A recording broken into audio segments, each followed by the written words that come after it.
ناظرین، رسول اللہ صلی اللہ علیہ وآلہ وسلم نے اس روایت میں جو بات بیان کی، جو راز ہمارے سامنے رکھے، وہ انتہائی دہلا دینے والے اور چونکا دینے والے ہیں اور آنکھیں کھول دینے والے ہیں۔ اس میں سب سے پہلی بات یہ کہ رسول اللہ صلی اللہ علیہ وآلہ وسلم نے کہا کہ پیدائشی اندھے کو ٹھیک کرے گا، یعنی اسے آنکھیں دے گا، اندھوں کو آنکھیں دے گا، اور برس یعنی جزام یعنی جو جلدی بیماریاں ہوتی ہیں، جو جلد کی بیماریاں ہوتی ہیں، کوڑ وغیرہ، ایسے مریضوں کو ٹھیک کرے گا، اور حیات دے گا موت کو، یعنی جیسے اللہ سبحانہ و تعالی حیات دیتے ہیں موت کو۔ اللہ سبحانہ و تعالی نے قرآن میں کئی مقامات پر یہی الفاظ بیان کیے کہ اللہ حی کرتا ہے موت کو، اور اللہ کیسے حی کرتا ہے موت کو اللہ سبحانہ وتعالی قرآن میں بالکل واضح کرتے ہیں کہ اللہ سبحانہ وتعالی کہتے ہیں، اللہ سبحانہ وتعالی پانی کو نازل کرتا ہے یعنی بارش برساتا ہے، اس بارش سے زمین حیات نکالتی ہے۔ پہلے وہ مردہ ہوتی ہے، یعنی وہ مواد، وہ میٹیریل جو فصلوں کی صورت میں، نباتات کی صورت میں وہ سامنے آیا، ایک وجود اختیار کیا، وہ میٹیریل، وہ مواد ذرات کی شکل میں پوری دنیا میں زمین کی گہرائیوں میں بکھرا پڑا ہوتا ہے۔ تو اس مواد کو، ان ذرات کو اللہ سبحانہ و تعالیٰ کیسے اکٹھا کرتے ہیں، نباتات کی صورت میں لاتے ہیں، حیات کرتے ہیں، پھر انہی نباتات سے جاندار اور انسان وغیرہ وجود میں آتے ہیں۔ یہ ہے موت کو حیات کر۔ تو رسول اللہ صلی اللہ علیہ وآلہ وسلم نے کہا دجال موت کو حیات کرے گا، یعنی دجال بارشیں برسائے گا، ان بارشوں کی وجہ سے زمین اپنی پیداوار نکالے گی۔ دجال زمین کو امر کرے گا، حکم دے گا کہ اپنی پیداوار نکال، اپنی نباتات اگا، تو زمین اسی کے امر سے اپنی نباتات نکالے گی، پھر انہی نباتات سے طرح طرح کے جاندار وجود میں آئیں گے، انہی سے پھر انسان وجود میں آئیں گے۔ یہ ہے دجال کا موت کو حیات کرنا۔ اور یہ اس کا کیا ہے؟ یہ سارے کا سارا اس کی دعوت ہے انسانوں کے لیے کہ میں تمہارا رب ہوں، یعنی انسانوں کو یہ کہہ رہا ہے کہ تم نے اپنی تمام تر ضروریات کو پورا کرنے کے لیے مجھ پر ہی توکل کرنا ہے، مجھ پر ہی توکل کرو، مجھ پر ہی انحصار کرو۔ تو ناظرین، کیا آج یہ سب کچھ ہماری آنکھوں کے سامنے نہیں ہو رہا؟ انہی مشینوں، انہی ایجادات کے ذریعے موت کو حیات میں تبدیل نہیں کیا جا رہا؟ زمین جو کہ پہلے مردہ ہوتی ہے، موت کی صورت میں ہوتی ہے، اس کو حیات میں تبدیل نہیں کیا جا رہا؟ صحراؤں کے صحرا سرسبز و شاداب کھیتوں میں تبدیل نہیں کیے جا رہے؟ انہی سبزیوں سے، انہی پھل فروٹ سے، انہی فصلوں سے کیا انسان اور باقی جاندار وجود میں نہیں آ رہے؟ کیا آپ اسی رزق سے اپنا وجود نہیں بناتے؟ تو رسول اللہ صلی اللہ علیہ وآلہ وسلم نے کہا، پس جس نے کہا تو میرا رب ہے، یعنی جس نے جواباً اس بات کو تسلیم کر لیا، جس نے اپنی ضروریات کو پورا کرنے کے لیے اسی پر توکل کیا، پس تحقیق یعنی بلا شک و شبہ وہ فتنے میں پڑ گیا، وہ دجال کے فتنے کا شکار ہو گیا۔ فتنہ جیسے کہ ہم پہلے بھی جان چکے ہیں، فتنہ ہوتا ہے اصل کے مقابلے میں نقل کا آ جانا، اور آپ کے اوپر یہ امتحان پڑ جائے کہ ان میں اصل کون سی ہے، اور اگر آپ چاہتے یا نہ چاہتے ہوئی نقل کو اختیار کر لیں، اس کا انتخاب کر لیں، تو یہ ہے فتنے میں پڑنا۔ ناظرین، اصل کیا ہے؟ اصل رب کیا ہے؟ اللہ سبحانہ تعالیٰ نے قرآن میں بار بار حکم دیا کہ فطرت پر قائم ہو جائے، یعنی جیسا جس طرح اللہ سبحانہ و تعالیٰ نے خلق کیا تھا، خلق کیا ہے، جیسے اللہ سبحانہ تعالیٰ جس قانون کے مطابق خلق کرتا ہے، اسی پر تم نے انحصار کرنا ہے، اسی سے تم نے اپنی ضروریات پوری کرنی ہے، اور یہ اصل ہے۔ اس اصل کے مقابلے پر ایک نقل آئی۔ وہ نقل کیا ہے؟ انسانوں کے اپنے ہی ہاتھوں سے خلق کردہ طرح طرح کی مخلوقات۔ ایک طرف اللہ اگاتا ہے، وہی فصل اس سال میں ایک بار ہوتی ہے، دوسری طرف انسان کی خلق کردہ فصل ان مشینوں سے، ان ایجادات سے فصل جو خلق کی جاتی ہے وہ سارا سال ہوتی ہے۔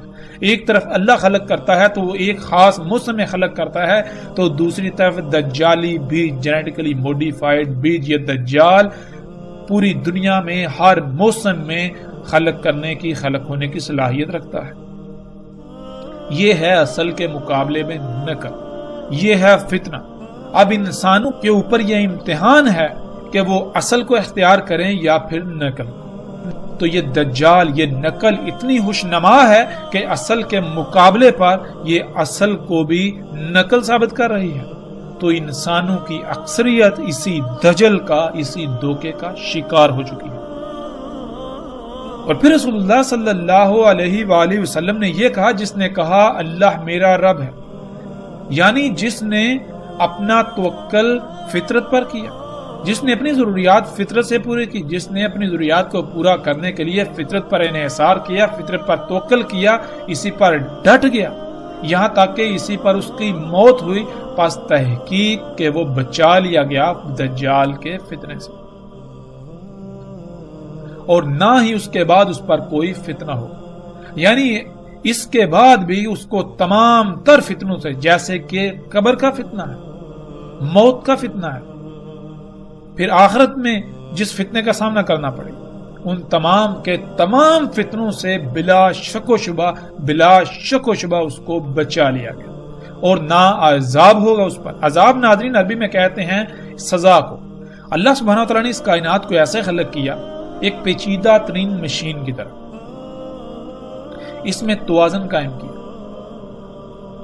اگر آپ اللہ سبحانہ وتعالیٰ کی ہدایات، جو کہ خالق ہے، خالق کی ہدایات کے مطابق اپنے اعمال کریں گے تو وہ اعمال احسن ترین اعمال ہوں گے، وہ اصلاح کرنے والے اعمال ہوں گے، اور ان اعمال کے رد عمل آئیں گے۔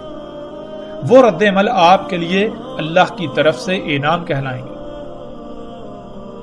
اور اگر آپ خالق کی ہدایات کے خلاف عمل کرتے ہیں تو ان اعمال کے بھی رد عمل آئیں گے، لیکن وہ رد عمل انتہائی تباہ کن ہوں گے۔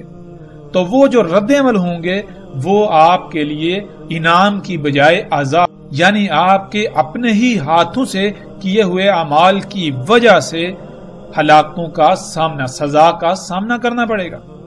وہ ہلاکتیں، وہ رد عمل آپ کے لیے سزا کہلائیں۔ تو رسول اللہ صلی اللہ علیہ وآلہ وسلم نے کہا کہ ایسے شخص پر کوئی عذاب نہ ہوگا، یعنی کہ جب تک اس پر دجال کا فتنہ واضح نہیں تھا، وہ دجال کو اپنا رب بنائے ہوئے تھا، تو وہ بھی باقی انسانوں کی طرح انجانے میں فساد کر رہا تھا، ایسے عمل کر رہا تھا جس میں کائنات میں فساد ہو رہا تھا۔ تو جب اس کے اوپر دجال واضح ہو گیا، جب اس کے اوپر حقیقت کھل گئی، اس کے اوپر یہ فتنہ بالکل واضح ہو گیا کہ میں تو دجال کو رب بنا چکا ہوں، تو وہ بغیر کسی بہانے کے، بغیر کسی ہیلے حجت کے فوراً اللہ کی طرف پلٹا، فوراً اس نے اللہ سے رجوع کیا، فوراً وہ فطرت پر قائم ہوا، وہ اعمال کیے جس کا اللہ نے حکم دیا، یعنی دجال کی آگ کو اختیار کیا۔ تو اس پر جو پیچھے اس نے دجال کے فتنے کا شکار ہونے کی وجہ سے جو اعمال کیے تھے وہ سارے کے سارے بخش دیے جائیں گے، ان کا کوئی حساب کتاب، ان کے بارے میں کوئی پوچھ گچھ نہیں ہوگی۔ ناظرین، پھر آگے رسول اللہ صلی اللہ علیہ وآلہ وسلم نے کہا، پس دجال رہے گا زمین میں اس وقت تک جس وقت تک کہ اس کا رہنا اللہ کے قانون میں ہے، یعنی اللہ سبحانہ و تعالیٰ نے دجال کا زمین پر رہنا قانون میں کر دیا، اس کی مدت طے کر دی، تو جتنا اللہ کے قانون میں ہے اس وقت تک دجال زمین پر رہے گا۔ ناظرین، اب سوال یہ پیدا ہوتا ہے کہ اللہ سبحانہ و تعالیٰ نے قانون میں زمین پر دجال کا رہنا کتنا کیا؟ تو ساتھ ہی محمد رسول اللہ صلی اللہ علیہ وآلہ وسلم نے اس سوال کا بھی جواب دے دیا کہ آئیں گے عیسیٰ ابن مریم علیہ السلام مغرب سے پہلے، یعنی جب تک کہ عیسیٰ ابن مریم علیہ السلام نہیں آتے تب تک دجال زمین میں رہے گا، اور جب عیسیٰ ابن مریم علیہ السلام آ جائیں گے تو یہ دجال کے خاتمے کا وقت شروع ہو جائے گا۔ جب تک عیسیٰ ابن مریم علیہ السلام نہیں آتے تب تک دجال زمین میں رہے گا، اور عیسیٰ ابن مریم علیہ السلام کب آئیں گے اس کے بارے میں رسول اللہ صلی اللہ علیہ وآلہ وسلم نے کہا کہ مغرب سے پہلے۔ ناظرین، اس مغرب کا مطلب ہرگز یہ نہیں ہے کہ جسے آج ہم فجر، ظہر، عصر، مغرب اور عشاء کہتے ہیں، نہیں، بلکہ یہ امت محمد کو جو یوم دیا گیا، جو آگے جا کر ہمارے اوپر بالکل واضح ہو جائے گا کہ اللہ سبحانہ و تعالی نے ہر امت کے لیے ایک ایک یوم کا تعین کیا تھا، ایک یوم کی مقدار 1000 سال۔ تو امت محمد کو جو یوم ملا اس کی مدت بھی 1000 سال تھی، لیکن پچھلی امتوں کا چھوڑا ہوا 500 سال بھی اس امت کو ملے۔ یوں اس امت کا مجموعی طور پر جو یوم بنا اس کی مدت بنتی ہے 1500 سال۔ ناظرین، یہ یوم امت کا یوم، پوری امت کے یوم کی بات ہو رہی ہے، نہ کہ کسی ایک فرد واحد کے یوم کی۔ فرد واحد کا یوم الگ ہے، امت کا یوم الگ ہے۔ اس پوری امت کا یوم بنتا ہے 1500 سال کا۔ تو اس 1500 سال کو اگر آپ 5 پر تقسیم کریں تو اس میں آپ کو 5 اوقات سامنے آئیں گے۔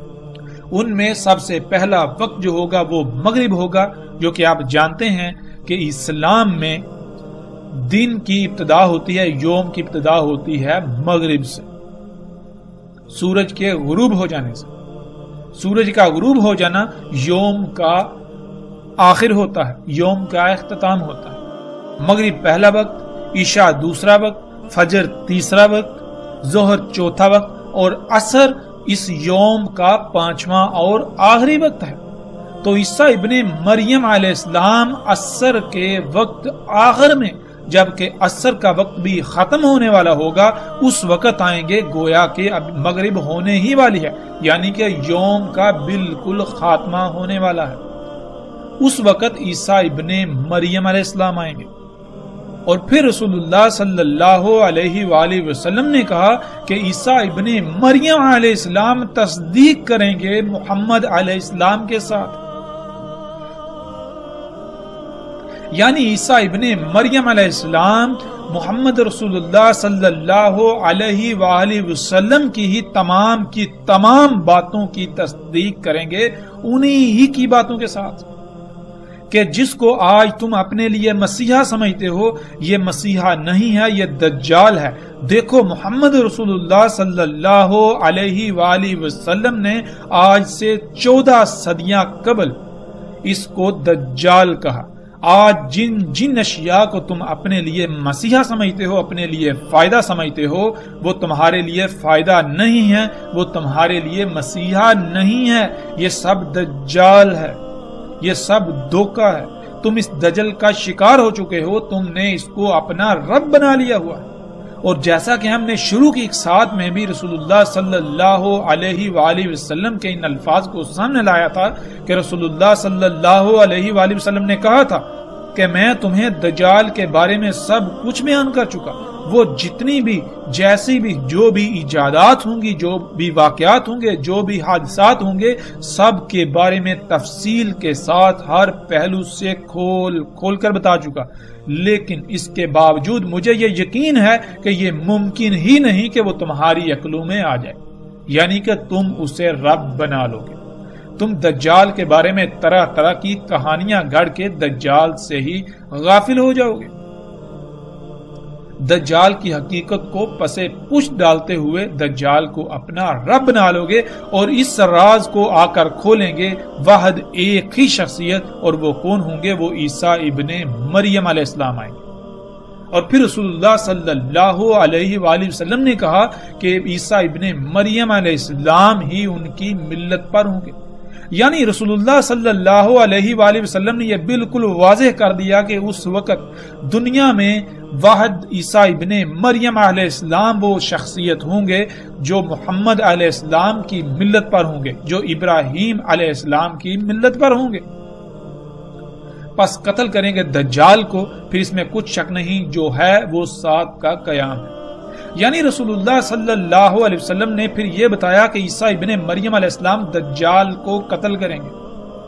دجال کو قتل کرنا کیا ہے، آگے جا کر تفصیل کے ساتھ اس موضوع پر بات ہوگی آئندہ ایک ساتھ۔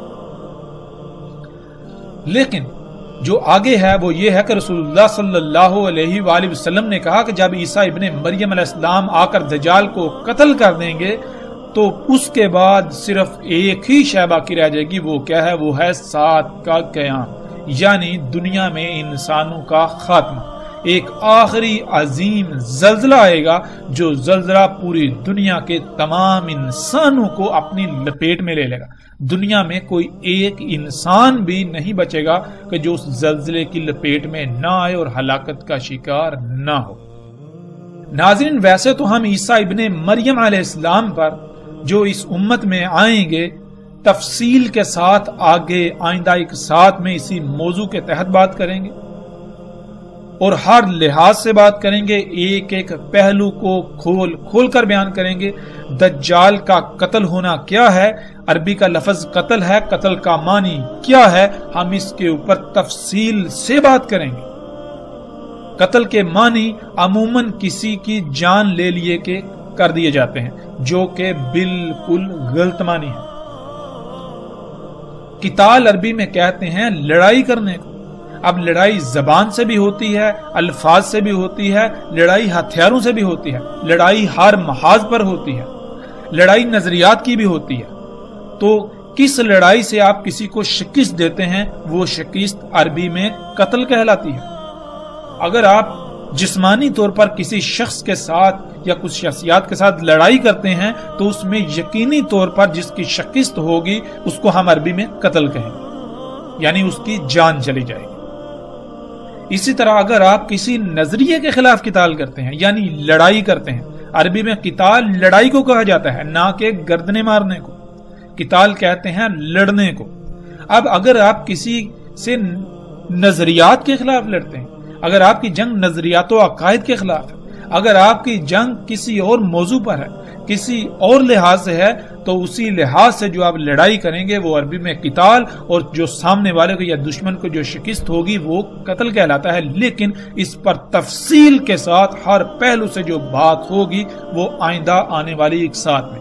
لیکن یہاں ایک بات جو بہت بڑی بات ہے وہ یہ کہ وہ تمام کے تمام حضرات جو کہ قادیانی یا احمدی کہلاتے ہیں، جو مرزا غلام احمد کو عیسیٰ ابن مریم کی نسل سمجھتے ہیں یا عیسیٰ ابن مریم سمجھتے ہیں، جو غلام احمد کو احمد سمجھتے ہیں یا پھر اسے مہدی سمجھتے ہیں، جو بھی سمجھتے ہیں، اگر تو وہ واقعتاً عیسیٰ ابن مریم یا ان کی نسل تھا تو پھر رسول اللہ صلی اللہ علیہ وآلہ وسلم نے یہ کہا کہ عیسیٰ ابن مریم علیہ السلام جب تک نہیں آئیں گے تب تک دجال زمین پر رہے گا، جب عیسیٰ ابن مریم علیہ السلام آئیں گے تو دجال کا خاتمہ، دجال کا زمین پر ٹھہرنے کا وقت ختم ہو جائے گا۔ تو کیا غلام احمد قادیانی کی موجودگی میں دجال کا قتل ہوا؟ کیا اس کے بعد یا اس کی موجودگی میں دجال کا خاتمہ ہوا؟ اگر بات کی جائے قادیانی حضرات کی، احمدی حضرات کی، غلام احمد کی، تو اس نے تو کہا تھا کہ دجال یہود و نصارہ کے علماء و پادریوں کا نام ہے۔ تو کیا ان یہود و نصارہ کے علماء و پادریوں کا خاتمہ ہو گیا؟ غلام احمد قادیانی کی موت ہوئے بھی دہائیاں گزر چکی، اس کے باوجود دجال تو ویسے کا ویسے موجود ہے، یعنی جس کو اس نے دجال قرار دے دیا، جس کو اس نے دجال کہا تھا کہ یہود و نصارہ کے علماء و پادری ہی دجال ہیں۔ اگر وہ دجال تھے، اگر غلام احمد قادیانی سچا تھا تو پھر یہ سب ختم ہو جانا چاہیے تھا۔ لیکن ہم دیکھتے ہیں کہ یہود و نصارہ کے پادری و علماء، ان کے جو ربی ہیں، وہ محمد رسول اللہ صلی اللہ علیہ وسلم کے وقت بھی موجود تھے، غلام احمد قادیانی کے وقت بھی موجود تھے اور آج بھی موجود ہیں۔ اور اگر یہی دجال تھے تو محمد علیہ السلام کو ان کے بارے میں کہتے ہوئے کوئی آر محسوس ہو رہی تھی، کیونکہ وہ تو اس وقت بھی موجود تھے۔ پھر دوسری بات، محمد رسول اللہ صلی اللہ علیہ وآلہ وسلم نے یہ کہا تھا کہ عیسیٰ ابن مریم علیہ السلام ان کی ملت پر ہوں گے اور اس کے علاوہ وہ ان کی تصدیق کریں گے انہی کے ساتھ۔ تو آپ غور و فکر کریں کہ کیا غلام احمد قادیانی نے کچھ ایسا کیا، کچھ ہٹ کر کیا؟ پھر رسول اللہ صلی اللہ علیہ وآلہ وسلم نے جو بات کہی کہ عیسیٰ ابن مریم کے بعد جو ہوگا وہ کیا ہے؟ وہ ہے سات کا قیام، یعنی دنیا میں انسانوں کا خاتمہ، صرف وہ ہوگا۔ تو اب ہم ناظرین جب غور و فکر کریں، دیکھیں تو غلام احمد قادیانی کے وفات کے بعد، اس کی موت کے بعد، اس کی موت کو دہائیاں گزر چکی، اس کے موت کے بعد بھی بڑے بڑے عوامل وقوع پذیر ہو رہے ہیں۔ اگر غلام احمد قادیانی سچا تھا تو اس کی موت کے بعد جو عوامل وقوع پذیر آج ہو رہے ہیں وہ ان کے بارے میں بتا کر جاتا، جیسے محمد علیہ السلام نے ایک ایک بات کو تفصیل کے ساتھ بیان کیا۔ اور اگر وہ سچا تھا تو اب تک تو سات کا قیام بھی ہو جانا چاہیے تھا، لیکن کیا ہے کہ ابھی تک تو سات کا قیام بھی نہیں ہوا۔ پھر اس کے علاوہ قرآن میں الواقعہ کا ذکر ہے، قرآن میں آسمان کے پھٹ جانے کا ذکر ہے، قرآن میں الحاقہ کا ذکر ہے، قرآن میں القاریہ کا ذکر ہے، قرآن میں اور بہت سارے بڑے بڑے واقعات کا ذکر ہے، لیکن کیا ہے کہ غلام احمد قادیانی نے کسی ایک موضوع پر بھی لب کشائی نہیں کی، انسانیت کی رہنمائی نہیں کی کہ الحاقہ کیا ہے، القاریہ کیا ہے، الواقعہ کیا ہے۔ کسی بھی موضوع پر غلام احمد قادیانی کے کوئی الفاظ نہیں ملتے، اگر ملتے ہیں تو ان کا حقیقت کے ساتھ دور دور تک کوئی تعلق نہیں۔ اور جیسے جیسے ہم آگے بڑھیں گے تو انشاءاللہ اللہ کے فضل سے ناظرین ہم ایک ایک پہلو کو ہر لحاظ سے کھول کھول کر بیان کریں گے۔ قادیانی اس سمیت ہمارا کسی سے کوئی مقابلہ نہیں ہے، لیکن ہم یہ ضرور کہیں گے کہ اگر کوئی اپنے آپ کو سچا کہتا ہے تو اس کو اپنے آپ کو سچا ثابت کرنا پڑے گا۔ اگر وہ چاہتا ہے، اگر وہ یہ کہتا ہے کہ وہ سچا ہے، تو ہم اس کو دعوت دیتے ہیں کہ دنیا کے کسی بھی پلیٹ فارم پر آ جائیں، قرآن سے، ہم اللہ کی کتاب سے، ہم اللہ کے قوانین سے، ہر لحاظ سے اس کو باطل ثابت کریں گے۔ اگر وہ حق پر ہوا تو ہم اس کے حق پر ہونے کی گواہی دیں گے، لیکن اگر ہم نے اسے باطل ثابت کر دیا، اللہ کی کتاب نے، اللہ کی اس کائنات نے، اللہ کے قوانین نے اس کو باطل ثابت کر دیا، تو کیا وہ حق پر ایمان لائیں گے؟ یہ ہمارا چیلنج ہے۔ اور الحمدللہ ہم کسی قسم کے کسی فتوے پر یقین نہیں رکھتے، کسی قسم کے ایسے جھگڑے پر یقین نہیں رکھتے کہ جو منافقین کی علامت ہو۔ ہم اگر یقین رکھتے ہیں تو وہ رکھتے ہیں عمل پر، ہم اگر یقین رکھتے ہیں تو ہم یقین رکھتے ہیں دلائل پر، ہم اگر یقین رکھتے ہیں تو ہم یقین رکھتے ہیں علم پر۔ بات ہوگی کھل کر ہوگی، ہر لحاظ سے ہوگی، علم کی بنیاد پر ہوگی۔ ہم سے آپ چاہے لاکھ سوال کریں، کروڑ سوال کریں، ہم کسی سوال کو گھمائیں گے نہیں، کسی سوال کو پھیریں گے نہیں، ہم کسی سوال پر کسی قسم کی محاذ آرائی نہیں کریں گے۔ ہم انتہائی اطمینان اور تسلی سے آپ کی بات سنیں گے، اور انتہائی اطمینان اور تسلی سے ہر لحاظ سے اپنے ہوش و حواس پر قابو رکھتے ہوئے، ہر لحاظ سے اللہ کی سنت کو اپناتے ہوئے، اللہ کا رنگ اختیار کرتے ہوئے جواب دیں گے۔ تو اس میدان میں الحمدللہ ہر خاص و عام کو ہماری طرف سے دعوت ہے کہ وہ میدان میں آئیں۔ اگر وہ اپنے دعوے میں سچے ہیں تو وہ آ کر ہمارے سوالات کے جوابات دیں۔ ناظرین جیسے جیسے ہم آگے بڑھیں گے، آئندہ ایک ساتھ میں ہم اس موضوع پر ہر لحاظ سے بات کریں گے، لیکن جب اس موضوع کا وقت آئے گا اب ہم پلٹتے ہیں واپس اپنے اسی موضوع کی طرف جس پر ہم بات کر رہے ہیں۔ تو ناظرین اپنی ارد گرد غور و فکر کریں اور دیکھیں کہ کیا دجال کی وجہ سے آج یہ ممکن نہیں ہو گیا کہ جن لوگوں کی آنکھیں نہیں یا آنکھیں ضائع ہو جاتی ہیں تو ان کو آنکھیں لگائی جا رہی ہیں، آنکھیں ٹرانسپلانٹ کی جاتی ہیں۔ ٹرانسپلانٹ تو دور کی بات ہے، بلکہ مصنوعی آنکھیں بھی تیار کر کے وہ لگائی جا رہی ہیں۔ اسی طرح یہاں تک کہ دل تک مصنوعی بنا کر وہ لگائے جا رہے ہیں۔ اور جذام کے مریض، ان کی بھی ہر لحاظ سے ٹریٹمنٹ کی جا رہی ہے، ان کا بھی علاج کیا جا رہا ہے، یہاں تک کہ آپ کا پورا چہرہ تبدیل کر دیا جاتا ہے، آپ کی پوری کھال بدل دی جاتی ہے۔ یہ سب کچھ آج آپ اپنی آنکھوں سے ہوتا ہوا دیکھ رہے ہیں۔ اس طرح ناظرین دجال کا موت کو حیات کر، دجال موت کو حیات کرے گا۔ ناظرین اس بارے میں ایک بہت بڑی غلط فہمی پھیلا دی جا چکی ہے جو کہ لوگوں میں عام ہے۔ وہ یہ کہ وفات شدہ انسانوں کو جو کہ مر کر گڑوں میں دفن ہیں ان کو زندہ کرے گا، یعنی ان میں روح کو پلٹائے گا۔ یہ بات بالکل غلط اور بے بنیاد ہے، اس کا ذخیرہ احادیث میں کہیں بھی ذکر نہیں ملتا۔ احادیث میں جو الفاظ آئے ہیں وہ یہ ہیں یحیی الموت، جس کے معنی ہے موت کو حیات کرنا۔ قرآن میں اللہ سبحانہ وتعالی نے کئی مقامات پر یہی الفاظ اپنی طرف منسوب کر کے بیان کیے کہ اللہ حیا کرتا ہے موت کو، بالکل یہی الفاظ۔ اور نہ صرف اللہ سبحانہ وتعالی نے کئی مقامات پر یہ ذکر کیا بلکہ اس کی باقاعدہ وضاحت بھی کر دی کہ اللہ کیسے موت کو حیات کرتا ہے۔ اللہ سبحانہ وتعالی نے تمام مخلوقات کی پہلے موت خلق کی۔ موت کہتے ہیں چھوٹے چھوٹے ذرات کی شکل میں اس مواد کو جس مواد سے شے وجود میں لائی جاتی ہے۔ اور اللہ سبحانہ وتعالی نے انسانوں کو بھی کہا کہ پہلے تم اموات تھے، پھر تمہیں حیات کیا، پھر اموات ہو جاؤ گے، اس کے بعد پھر زمین سے نکال کھڑا کیا جائے گا۔ اور اللہ سبحانہ وتعالی نے بہت ہی تفصیل سے بتا دیا کہ اللہ کیسے موت کو حیات کرتا ہے۔ اللہ سبحانہ وتعالی نے قرآن کے کئی مقامات پر کہا کہ اللہ آسمان سے پانی برساتا ہے، اس پانی سے زمین سے نباتات اگتی ہیں، یعنی مردہ زمین کو حیات ملتی ہے، پھر ان نباتات سے انسانوں سمیت مختلف جاندار مخلوقات وجود میں آتی ہیں۔ ناظرین، پچھلی ایک ساتھ میں اس کی مکمل تفصیل گزر چکی۔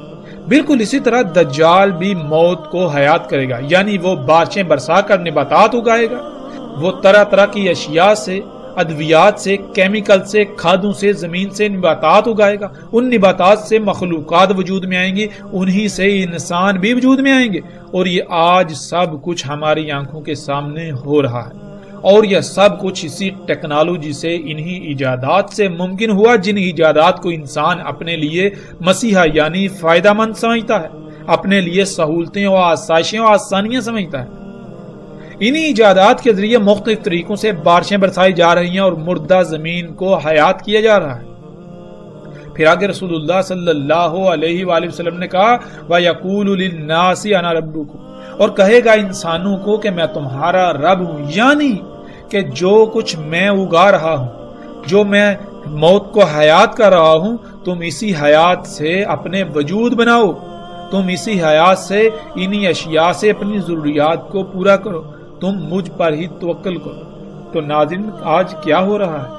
آج آپ اپنی ہی ذات میں غور و فکر کریں، اپنے ارد گرد غور و فکر کریں، اپنے ارد گرد دیکھیں کہ آپ نے کس کو رب بنایا ہوا ہے۔ کیا آپ اپنی ضروریات فطرت سے پوری کر رہے ہیں، اللہ پر توکل کر رہے ہیں، فطرت پر توکل کر رہے ہیں، یا پھر آپ اپنی ضروریات کے لیے انہی مشینوں، انہی ایجادات پر توکل کرتے ہیں، انہی سے اپنی ضروریات پوری کرتے ہیں؟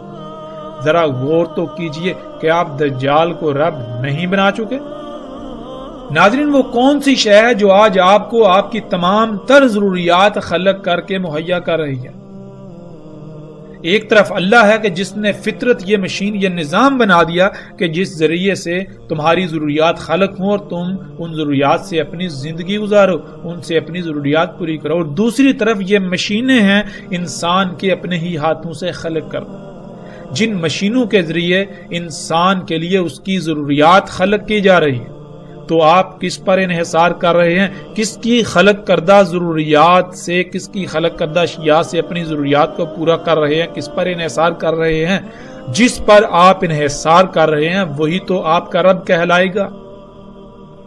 زبان سے آپ بے شک لاکھ اللہ کو اپنا رب کہیں، لیکن آپ کی مثال بالکل اس شخص کی سی ہوگی جو کہ رسول اللہ صلی اللہ علیہ وآلہ وسلم کی موجودگی میں ایک شخص آتا ہے، کعبے کے غلاف کو پکڑ کر جھنجھوڑتا ہے اور کہتا ہے یا رب یا رب، اور رسول اللہ صلی اللہ علیہ وآلہ وسلم اس کو دیکھ کر، اس کی حالت کو دیکھ کر کہ اتنی دور سے آیا ہوا ہے، کپڑے اس کے دھول مٹی سے اٹکے ہوئے ہیں، تھکاوٹ سے چور ہے، اس کے باوجود یہ کہتے ہیں کہ اللہ کیسے اس کی دعا کو قبول کر لے۔ اس نے جو پہنا ہوا ہے وہ حرام کا، یعنی وہ پہنا ہوا ہے جس کی اللہ نے اجازت ہی نہیں، اس کی خوراک، اس کا رزق وہ جس کی اللہ نے اجازت ہی نہیں دی، تو اللہ اس کی دعا کیسے قبول کر لے؟ یعنی عملاً تو اس نے رب کسی اور کو بنایا ہوا ہے، شیطان کو بنایا ہوا ہے اور یہ دعائیں اللہ سے مانگ رہا ہے، تو اللہ اس کی دعائیں کیسے قبول کرے گا؟ اللہ تو تب اس کی دعائیں و حاجات پوری کرے گا، دعائیں قبول کرے گا جب یہ اپنے آپ کو اللہ کا محتاج بنائے گا، جب یہ اللہ کو اپنا رب بنائے گا۔ لیکن اس کا معاملہ کیا ہے؟ یہ زبان سے تو اللہ کو اپنا رب کہہ رہا ہے، لیکن عملاً اس نے شیطان کو اپنا رب بنایا ہوا ہے۔ بالکل اسی طرح ناظرین آج دنیا میں اکثریت کی مثال ہے کہ وہ زبان سے تو کہتے ہیں اللہ ہمارا رب ہے، لیکن عملاً انہوں نے اللہ کی بجائے انہی مشینوں کو اپنا رب بنایا ہوا ہے، انہی ایجادات کو اپنا رب بنایا ہوا ہے۔ ناظرین یہ ایک ایسی اٹل حقیقت ہے کہ جس کو آج آپ اپنی آنکھوں سے دیکھ رہے ہیں، آپ چاہ کر جٹلانے کے باوجود بھی نہیں جٹلا سکتے۔ اس کے باوجود اگر آپ اس کا انکار کرتے ہیں، اس سے آنکھیں بند کرتے ہیں، تو جان لیجئے کہ اس کا نقصان کسی اور کو نہیں، اس کا نقصان آپ کی اپنی ہی ذات کو ہوگا، یہ نقصان آپ کا اپنا ہی ہوگا۔ یہ دنیا میں جو آپ کو مدت دی گئی، جو وقت آپ کے لیے متعین کیا گیا، یہ انتہائی محدود ہے۔ تھوڑا غور تو کریں، جو زندگی آپ کی پیچھے گزر گئی کیا اس کا کوئی حساب کتاب ہے؟ تو آگے ہو سکتا ہے ایک لمحہ ہو یا وہ بھی نہ ہو، آگے ہو سکتا ہے ایک مہینہ، ایک سال ہو، وہ بھی نہ ہو، آگے ہو سکتا ہے ایک دہائی ہو، اور وہ بھی گزر جانی ہے، بالکل اس طرح جیسے پچھلی زندگی آپ نے گزار لی۔ لیکن اگر آپ نے آج حق کو اپنی آنکھوں سے دیکھنے کے باوجود اپنی آنکھیں بند کر لیں، تو پھر بعد میں سوائے پچھتاوے کے کچھ نہیں رہے گا، کیونکہ یہی دنیا، یہی زمین وہی جہنم ہے جس کا آپ سے وعدہ کیا گیا ہے۔ یہ جہنم کیسے بنے گی؟ آپ کے انہی اعمال سے، جن اعمال کی وجہ سے آپ نے اس کو اتنا فساد زدہ کر دیا کہ اب یہ زلزلے، یہ طوفان، یہ بیماریاں، یہ تباہیاں دن بدن بڑھتی چلی جائیں گی، درجہ حرارت دن بدن بڑھتا چلا جائے گا۔ اور تصور کریں جب یہ سب بڑھتا ہی چلا جائے، اس میں کوئی رکاوٹ پیدا نہ ہو، تو زمین کے حالات کیا ہوں گے؟ اس پر بھی ہم آگے جا کر تفصیل سے بات کریں گے، اور یہ زمین یہی جہنم ہوگی۔ رسول اللہ صلی اللہ علیہ وآلہ وسلم نے کہا، اور تمہیں علم ہونا چاہیے کہ اللہ عز و جل بے عیب ہے، وہ بالکل صحیح ہے، ہرگز اول نہیں ہے۔ یعنی اللہ جو بھی خلق کرتا ہے اس میں کوئی عیب نہیں ہوتا، ہر لحاظ سے مکمل اور بے عیب خلق کرتا ہے، اور وہ محتاج نہیں ہے۔ اور اس میں کچھ شک نہیں کہ دجال اول ہوگا، یعنی ہر وہ شے جو عیب دار ہوگی، جس میں عیوب ہوں گے، جو نامکمل ہوگی، وہ دجال ہوگا۔ دجال عیب دار ہوگا، وہ جو بھی کرے گا اس میں عیوب، خامیاں لازمی ہوں گی۔ دیکھنے کا آلہ ممسوح ہوگا، درمیان اس کے دیکھنے کے آلات کے کتب ہوگا کافر، پہچان لے گا اسے ہر مومن، خواہ وہ لکھنا جانتا ہو یا نہ جانتا ہو۔ ناظرین اس روایت میں جو الفاظ استعمال ہوئے ہیں، ان الفاظ کا جاننا بہت ضروری ہے، کیونکہ جب تک ہم ان الفاظ کو نہیں سمجھیں گے، نہیں جانیں گے، تب تک ہم اس روایت کو نہیں سمجھ سکیں گے، تب تک ہم اس روایت میں رسول اللہ صلی اللہ علیہ وآلہ وسلم نے ہماری کیا رہنمائی کی، ہم اسے نہیں جان سکیں گے۔ اس روایت کے بارے میں ایک بہت بڑی غلط فہمی عام کر دی گئی، لوگوں میں پھیلا دی گئی، جو ہر خاص و عام کی زبان پر ہے، زبان زد عام ہے، وہ یہ کہ اس روایت کا جو ترجمہ کیا جاتا ہے وہ یہ کیا جاتا ہے کہ جان لو اللہ عز و جل صحیح ہے، وہ کانا نہیں ہے، وہ ایک آنکھ والا نہیں ہے، اور دجال جو ہے وہ ایک آنکھ والا ہوگا۔ یعنی اول لفظ کے اس میں جو لفظ استعمال ہوا ہے اول، اس کا ترجمہ کیا جاتا ہے کانا، ایک آنکھ والا، حالانکہ حقیقت بالکل نہیں۔ پیچھے ہم کئی مقامات پر یہ بات واضح کر چکے کہ عربی دنیا کی واحد ایسی زبان ہے جس کا ترجمہ کرنا ناممکن ہے۔ دنیا میں کوئی بھی ایسی زبان نہیں ہے جس کو عربی کے متبادل کے طور پر پیش کیا جا سکے۔ جب ایسی کوئی زبان موجود ہی نہیں ہے، ایسی کوئی زبان اپنا وجود رکھتی ہی نہیں ہے، تو یہ کیسے ممکن ہے کہ عربی کا ترجمہ کیا جا سکے؟ ترجمہ تو کہتے ہیں ایک زبان کا کسی دوسری زبان میں متبادل کو۔ جب متبادل موجود ہی نہیں تو ترجمہ کیسے کیا جا سکتا ہے؟ لیکن ناظرین اب ہم آتے ہیں واپس اپنے موضوع کی طرف، وہ یہ کہ اس روایت کا جو آج تک ترجمہ کیا جاتا رہا، جو لوگوں میں بات پھیلا دی گئی، جو عام کر دی گئی، جو ہر شخص کی زبان پر ہے، جس کی وجہ سے اکثریت نے گمراہی کا سودا کیا، دجال کو پہچاننے سے قاصر رہے، حق سے دور رہے، وہ یہ کہ اس کا ترجمہ کیا جاتا ہے کہ اللہ کانا نہیں ہے، اللہ ایک آنکھ والا نہیں ہے، دجال کانا ہوگا، ایک آنکھ والا ہوگا۔ تو ناظرین، کیا اس کا مطلب یہ ہے کہ اللہ کی دو آنکھیں ہیں، بالکل اسی طرح جیسے انسان کی دو آنکھیں ہوتی ہیں؟ ناظرین، سب سے پہلا سوال تو یہاں پیدا ہوتا ہے کہ کیا ہم اللہ سبحانہ و تعالیٰ کو اس دنیا کی زندگی میں، اس دنیا میں دیکھ سکتے ہیں؟ جب ہم اللہ کو اس دنیا میں دیکھ ہی نہیں سکتے تو پھر یہ کیسے ہم کہہ سکتے ہیں کہ اللہ کی دو آنکھیں ہیں یا اللہ ایک آنکھ والا نہیں ہوگا؟ جب ہم اللہ کو دیکھ ہی نہیں سکتے، اس دنیا میں اللہ کو دیکھ ہی نہیں سکتے، اللہ اس دنیا میں ہمارے سامنے آ ہی نہیں سکتا، ہمارا دماغ اس کا احاطہ ہی نہیں کر سکتا، ہمارا دماغ اس کا تصور بھی نہیں کر سکتا، تو پھر کوئی بھی ہو، اس کی ایک آنکھ تو کیا دو بھی ہوں، بے شک چار آنکھیں ہوں، جتنی بھی ہوں، وہ اللہ کیسے ہو سکتا ہے؟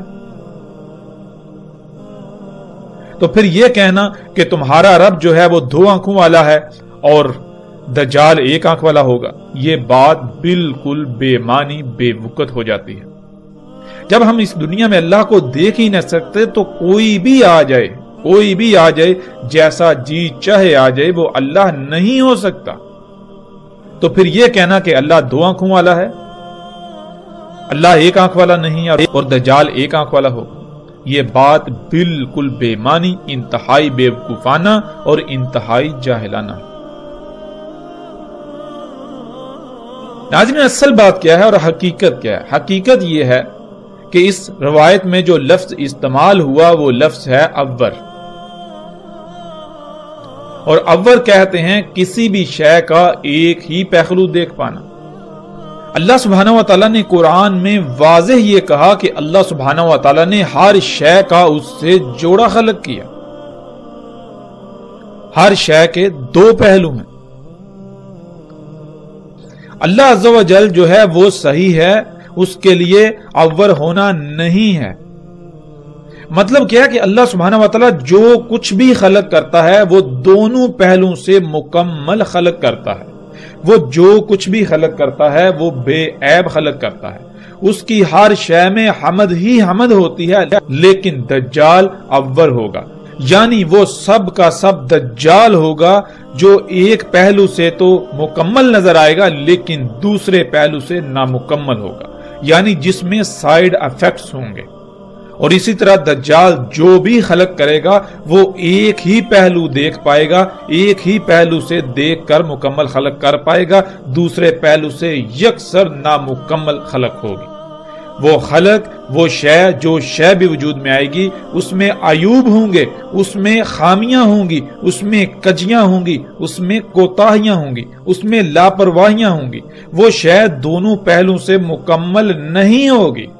اور ناظرین، جیسے جیسے ہم آگے بڑھیں گے، اور پیچھے بھی ہم یہ بات کر چکے پچھلی اقساط میں کہ رسول اللہ صلی اللہ علیہ وآلہ وسلم نے یہ کہا تھا کہ میں تمہیں دجال کے بارے میں ایک ایسی بات بتا رہا ہوں کہ جو میرے علاوہ کسی نبی نے اپنی قوم کو، اپنی امت کو نہیں بتائی۔ وہ کیا ہے؟ وہ یہی کہ دجال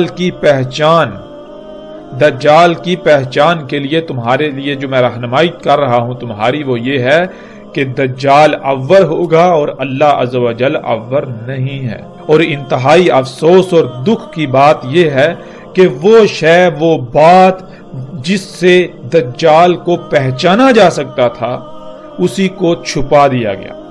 ان علماء دجال نے، اس طبقے نے جو اپنے آپ کو علماء کہلاتا ہے، انہوں نے دجال کی پہچان کے اوپر ہی پردہ ڈال دیا۔ جس شے سے، جس بات سے دجال کو جانا جا سکتا تھا، پہچانا جا سکتا تھا، اس کے اوپر ہی پردہ ڈال دیا۔ وہ جو ایک منفرد بات جو رسول اللہ صلی اللہ علیہ وآلہ وسلم نے باقی انبیاء سے ہٹ کر اپنی امت کو، اپنی قوم کو بتائی، اس بات کے اوپر ایسے پردہ ڈال دیا گیا کہ کوئی بھی دجال کو نہ پہچان سکا۔ یوں اکثریت نے گمراہی کا سودا کیا اور دجال کو اپنا رب بنا بیٹھے۔ تو اس بات کا اس کا ذمہ دار کون سا طبقہ اس کا ذمہ دار ہے؟ مثال کے طور پر آج ناظرین ہم غور کریں، جتنی بھی مشینیں ہیں، آپ ان مشینوں کی بات کر لیں، ان مشینوں کی مثال لے لیں، ان کو سامنے رکھ لیں جنہیں آپ گاڑیاں کہتے ہیں۔ جب یہ گاڑیاں وجود میں آئیں تو بڑے بڑے دعوے کیے گئے کہ اب ہم انتہائی تیز رفتاری سے انتہائی پرسکون اور آرام دہ طریقے سے سفر کریں گے، ہمیں سفر میں کسی قسم کی کوئی مشکل پیش نہیں آئے گی، کسی قسم کی مصیبت کا مشکل کا سامنا نہیں کرنا پڑے گا۔ یہ سواری کے ذرائع بہت زبردست ذرائع ہیں، احسن ترین ذرائع ہیں، لیکن حقیقت کیا نکلی؟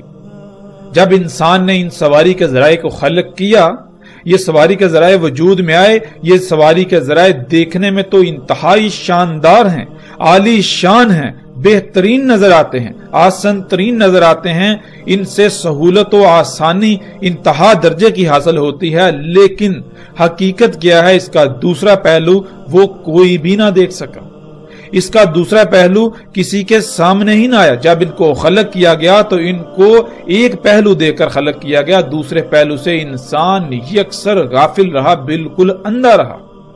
اور دوسرا پہلو کیا ہے؟ وہ آج سامنے آیا جب انہی سواری کے ذرائع سے خارج ہونے والی طرح طرح کی زہریلی گیسوں، جنہیں ہم دھواں کہتے ہیں، اس نے پوری دنیا کی فضا کو اپنی لپیٹ میں لے لیا۔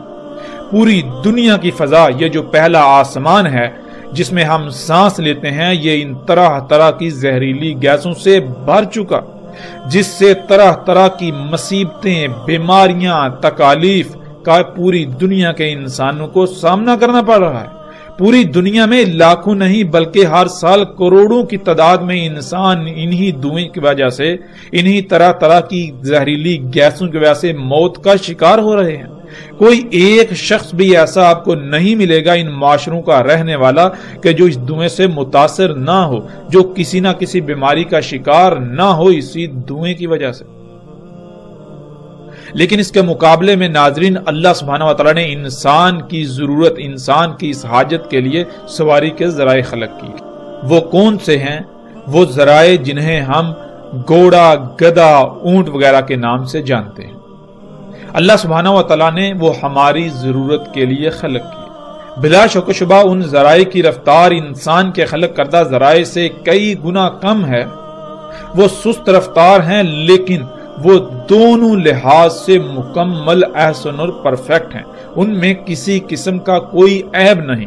وہ سواری کے ذرائع اگر خرب خرب سال بھی استعمال کیے جائیں تو اس دنیا میں ایک رائی برابر بھی کوئی خامی، کوئی کجی، کوئی کوتاہی نہیں ہوگی، اس میں رائی برابر بھی کوئی عیب پیدا نہیں ہوگا، اس میں کسی قسم کا کوئی فساد نہیں ہوگا۔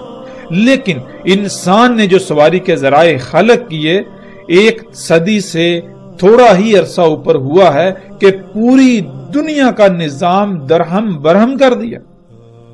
تمام کی تمام مخلوقات کو طرح طرح کے مصائب و تکالیف کا سامنا کرنا پڑ رہا ہے انہی سواری کے ذرائع کی وجہ سے۔